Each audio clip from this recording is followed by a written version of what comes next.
আমার বাপ দুনিয়া কাউরে থাকতে দেয় না, তুমি থাকবা না, তুমি থাকবা না। দুনিয়ার ধোকায় পড়ো না বাপ, দুনিয়ার ধোকায় পড়ো না। মাকে বুঝান, আজ মারা বেসামাল হয়ে গেছে, আজ বোনেরা বেসামাল হয়ে গেছে, বেপরদার উৎসব তুলে দিছে। এটা যেন আল্লাহর সাথে যুদ্ধ করছে।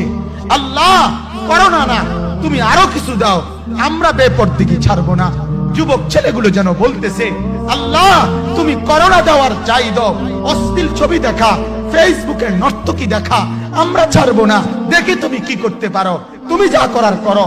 দোকানদার ব্যবসায়ীরা হারামের লেনদেন করা বন্ধ করছে না, সুদখোর সুদ ছাড়ছে না, ঘুষখোর ঘুষ ছাড়ছে না, নাফরমান আর জিনাকার ব্যভিচারী এরা কেউ কিছু ছাড়ছে না। বেহায়ার বেপর্দা নারী তার অশ্লীলতার বেহায়াপনা ছাড়ছে না। মুসলমান তার ঘরে টেলিভিশনের নর্তকীর আওয়াজ তো বন্ধ